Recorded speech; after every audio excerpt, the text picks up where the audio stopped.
Hello, everyone. Welcome to week 5 in group counseling. This week, we're going to be exploring humanistic theories as they relate to group, which in your textbook is chapter 9, 10, and 11. But before I get into that, I just wanted to let everyone know that I finished grading journal number 2, and they look much better for the most part. Most everyone, I think, is using the subtitles of the examples, and it's given me a graduate level detail. So thank you for that. This week, like I said, week 5, we're moving quickly along. This is a 7-week course, so we are more than halfway there. And I see that for the most part, everyone's keeping up with the assignments. I know there's been a little hiccups here and there. Again, just let Miss Holman or I know. We'll be happy to help you with that. Okay, so with that being said, let's move on to the textbook, and I want to start off with chapter, the humanistic approach. One of them is the existential approach, and when we talk about existential, for those of you that took the theory class in the fall, I mentioned that that's kind of one of the models that my principal model that I use myself. Very influential work by Viktor Frankl. If you haven't read Man's Search for Meaning, I would highly recommend it.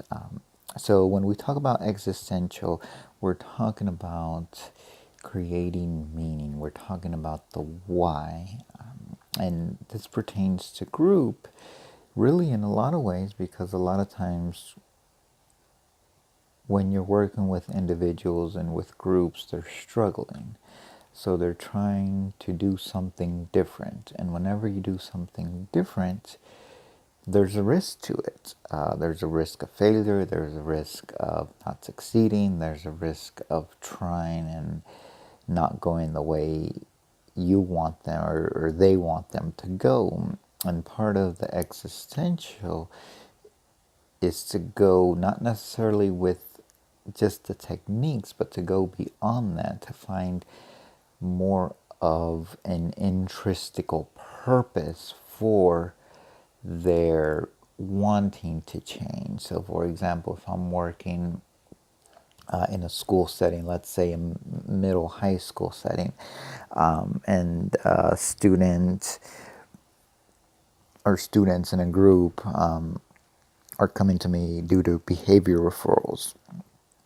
An existential theory would look at the why, so it would explore some of the why, some of their identity, and then it would try to work with the group to see if there is an awareness, if there is what we call the existential guilt, which is, I'm doing this.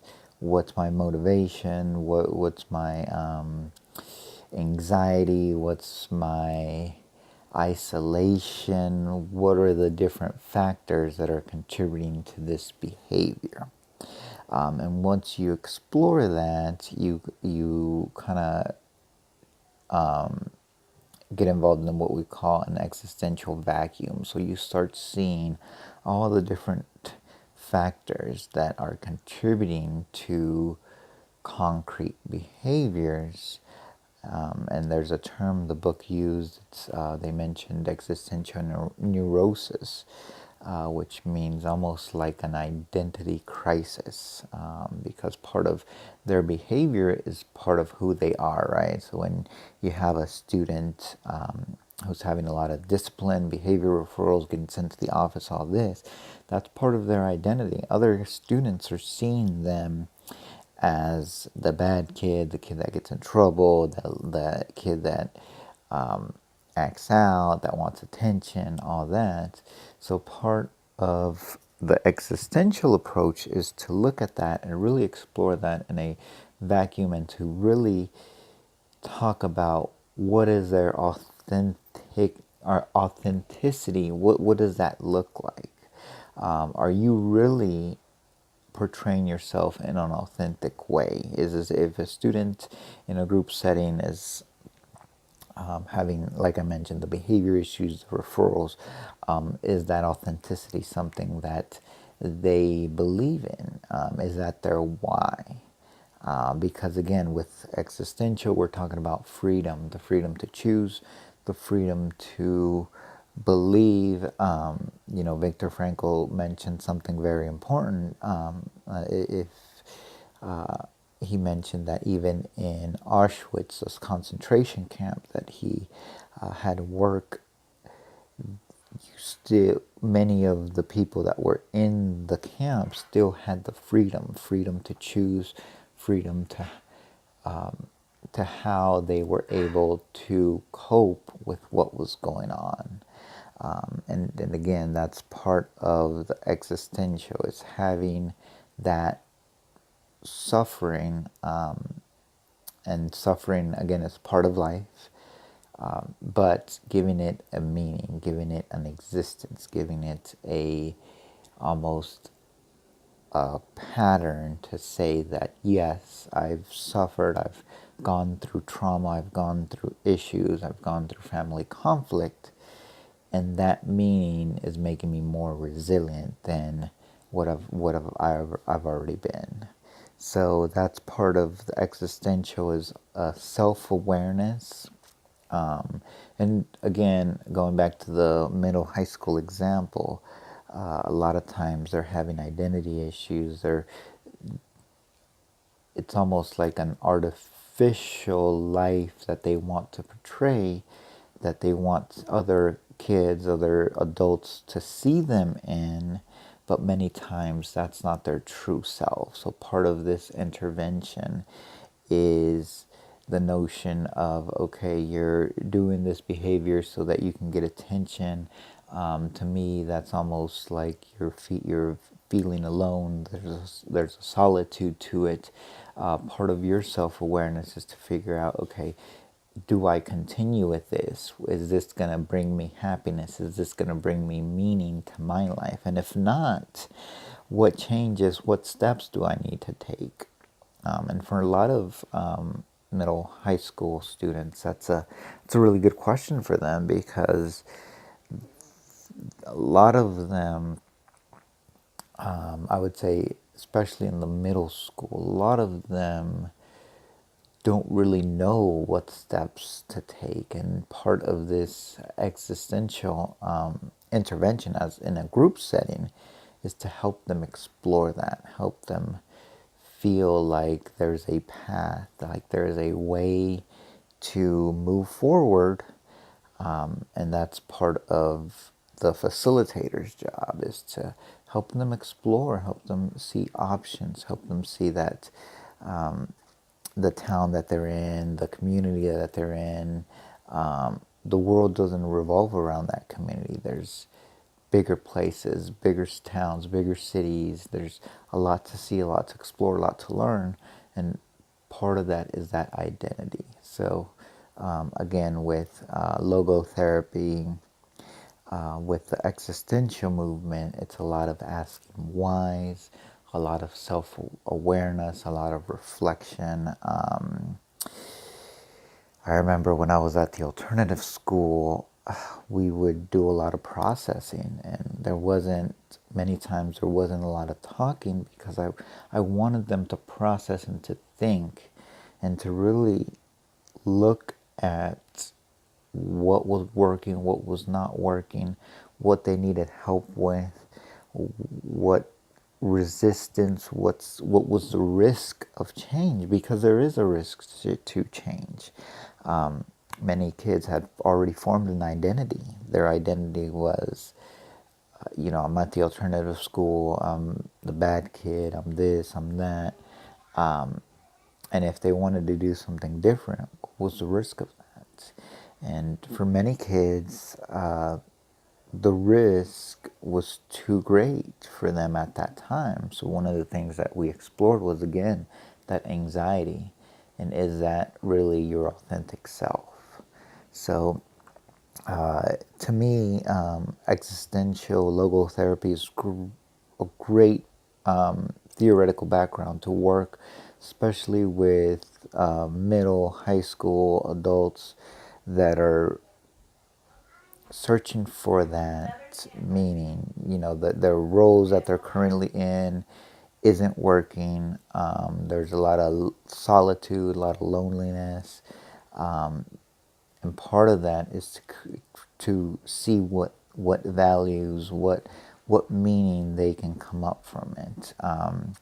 Death, loss, and separation are three big factors that I've seen a lot with students, as well as adults that are going through a lot of this identity and the autonomy, and really talking about the choice. So again, there's plenty of books. Viktor Frankl, he's kind of my someone I look up to just because of his whole history and kind of what he went through. So that's just something personal. And as far as existential and multicultural, I think it works great with different cultures. I know a lot of students here are working with Native Americans or minorities. Part of this is really investigating and creating their own meaning, because everyone has different meanings, everyone has different values, and part of living in a multicultural society is looking at those values. And I think one thing that existential logotherapy really emphasizes is that to explore the values, which a lot of times, like the behaviorists, they don't really explore that. So I think that's one of the key positives, at least for me, which I've mainly worked with minority immigrant populations. Okay, so that's kind of a summary of logotherapy, Viktor Frankl. Moving on to person-centered, another humanistic. And just a little background, I was watching Fred Rogers' Won't You Be My Neighbor documentary last night. Awesome documentary, probably one of the best ones I've seen. So speaking about person-centered, I always associate Fred Rogers with Dr. Rogers, and I think a lot of them had, or both of them had a lot in common. Both of them really strived for genuineness, those core conditions, creating an environment of growth, and being present. In that documentary, Fred Rogers was just so present with the children and just provided them a safe space so that they could learn and be nurtured. And I think that was just such an amazing quality that he had. And as I was watching the documentary, I just kept reflecting on, these are the qualities that I wish to have. And again, even on myself as a PhD, I'm still working on it, because I don't think I'm at the level that he was. He was just such a leader, such an innovator, especially in a time with a lot of racial tension, a lot of division. He was kind of in the forefront. So if you haven't watched that documentary, highly recommend it. It was probably one of the best I've seen. But anyhow, moving on to person-centered, again, core conditions, empathetic, genuine, and congruent. And when we talk about the core conditions, we're really talking about being present. So kind of like Fred Rogers, being in the moment, staying with the client, and with a group. I know I mentioned in the notes to a couple of people in the journals, they mentioned I'm taking notes during my group observation. And again, one of the things that I would like everyone to do is to, if you're going to take notes, to wait until after the observation, because one of the things that I would like, especially as a student, is to be present. Part of note taking creates a divider, creates kind of a barrier between you and the group. And even though you might be hearing, part of your sense is to observe the nonverbals. And we'll talk more about the nonverbals with the next theory. But with person-centered, it's really about being there, being present, noticing, being able to see the dynamics of it all, and creating an environment that is open for growth. Carl Rogers believed that humans self-heal. It was self-actualization tendencies. So if you put a individual in the proper conditions and you provided them with the core conditions, they would grow. It didn't matter. You didn't need a technique. You didn't need psychoanalysis. You didn't need interpretation of lucid dreams. All you needed was that environment, and that's what he labeled as empathetic understanding. And the difference between empathy and sympathy, that's a really important one. Empathy is really putting yourself in someone's shoes, exploring their world, seeing things how they view it without any judgment. And again, part of a group is to establish safety, establish an environment in which patient or members, students, are able to grow. So, the part of whenever I'm working with elementary kids, that's probably one of the first things I tell them is we're going to be respectful. We're going to work together. This is almost like a team. A lot of times they tell me, oh yeah, like a sports team. And I say, yes, like a sports team, a music team. There's all sorts of teams. But we cannot be judgmental. We cannot let the negativity overpower, because then it won't be productive. So with this humanistic approach, client-centered is really on non-directives, being open to the experience. So with person-centered, there's really not a proper structured curriculum, sort of like the behaviorists, where they have activities, worksheets, a lot of that. This is more expressive art. So maybe they would paint one day, maybe they would use clay, maybe they would draw, maybe they're using a lot of expressive activities, because part of that is that they're self-healing. So if I was to do a person-centered group at an elementary setting, my curriculum wouldn't be so rigid, but I would still have some of these expressive arts, because I want to allow them to express themselves, not necessarily in a verbal manner.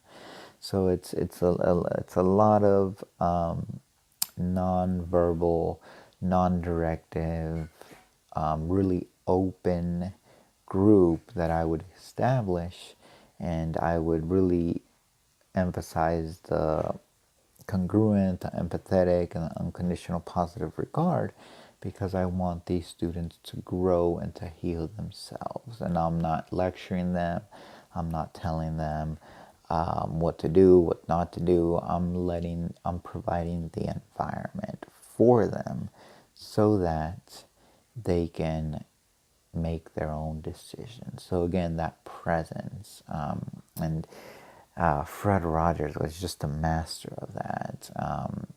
He played with puppets.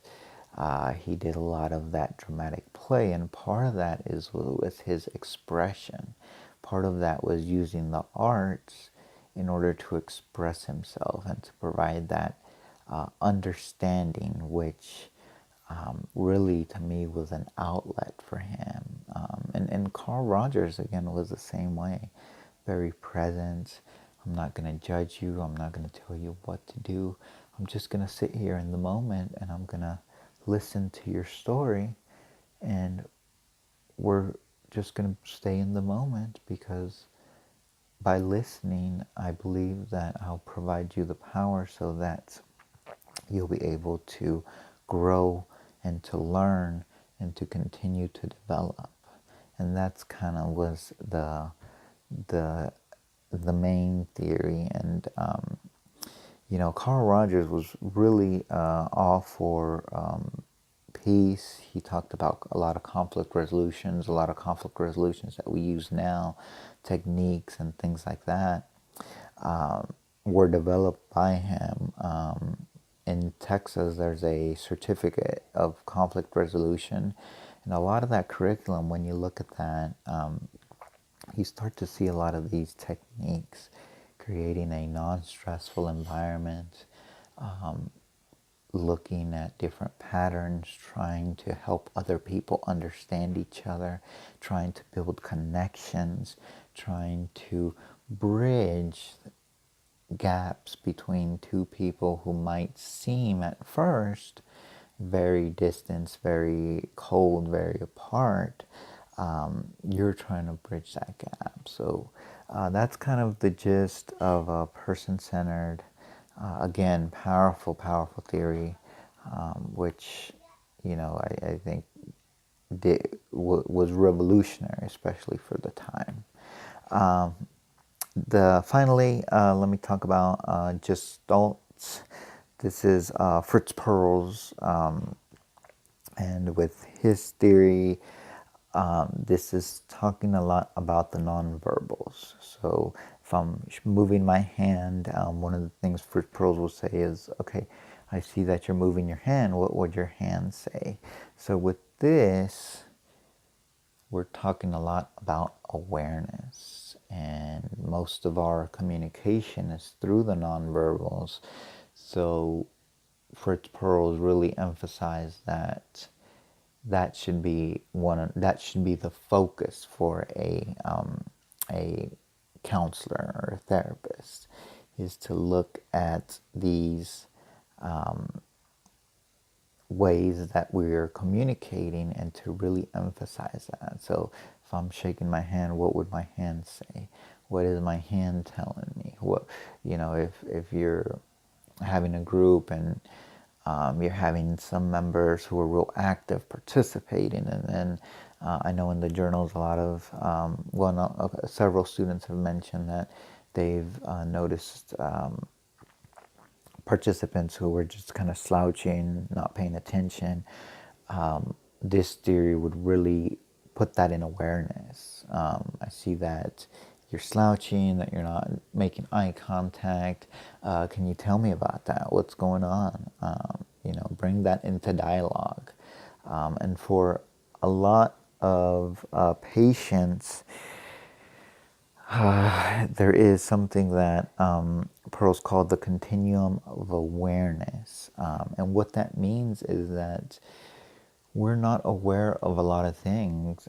Many times I see people expressing themselves non-verbally, and they're not even aware that they're moving their hands or tapping their foot, or doing closed posture, things like that. So part of Pearl's working in a group setting is to really let the clients begin to explore that, begin to become aware of some of that, some of the nonverbal language. And with Gestalt, again, it's a German word, I believe, that mentions that the organism is greater than the part. So the whole is greater than the part. So we're looking at the whole person. We're not trying to dissect. There's what the book mentioned, holism.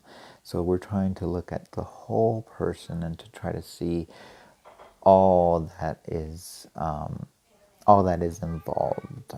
So with a group in the Gestalt, we're doing exercises. So if it's an anger management group, for example, and I'm working with Gestalt theoretical background, I'm working on exercises and talking about, okay, what situations make somebody react a certain way. Okay, well let's role play that. Let's kind of see what that looks like, and how are we reacting to that. Okay, and when we react, that's when we start to notice, and this is really powerful. When I was working at the nonprofit, I ran the truancy program, and one of the things that I noticed was just a lot of emotions. I call them the red emotions. Big frustration, anger, you name it. And when they would get like that, it was real evident. Their nonverbals, their posture, the clothes, their facial expressions. So one of the things I worked on with these clients was to really exacerbate that and help them notice that. Help them notice when they're getting that, because part of what you want as a facilitator is you want to create change, right? You want to create something different. So the more awareness you bring to the client, the more they know their patterns. And part of Gestalt is to figure out their patterns through the continuum of awareness, through the confrontations, through the dialogues. And with Gestalt, he also did a lot of experiments. So, okay, so what could we do different next time? Why don't we try that? So we would role play a lot of the groups that I did at that time. We would role play, talking to their teacher, talking to an adult, talking to their parent. And then we would explore, okay, what are the pros and cons? What are the benefits? What did you like? What did you not like? Then the next week we would do the same. So part of this, it's almost like you're exploring, you're looking at different patterns, and you're trying to see what is inhibiting. I believe the book mentions blocks of energy. So what are you focusing on? What are you not focusing on? What's your self-awareness? So with Gestalt, there's something called the Gestalt cycle, which is, first we have the sensation, right? Then we have the awareness. The awareness is part of our environment. So anything, let's say I'm sitting in this room, I'm looking at the walls, I'm looking at the colors, I'm looking at the lights. That's part of my awareness. So that's kind of something that I'm just noticing, and then from my environment, I get the mobilization. So that's the excitement. So something that's happening, right? So what's happening, which precedes the action. So with the action, maybe somebody's told me something, maybe somebody said something I didn't like. Finally, after that, there's the contact. So, what do I respond with? If somebody, tells me "f you," how do I react? Do I give them a finger? Do I say something to them? And finally, the satisfaction. Am I satisfied with that interaction? Was that interaction something I was happy with? Was it pleasant? And finally, the withdrawal. And with the withdrawal, it's almost like I'm overwhelmed. So if somebody keeps telling me negative things, I ultimately withdraw, and then I kind of act like I stopped caring. So with this Gestalt cycle, it almost explains why some people, for example, a student that's having issues would say, oh, I don't like school, I hate coming here. because the sensations, the awareness, the actions are not satisfactory to that person.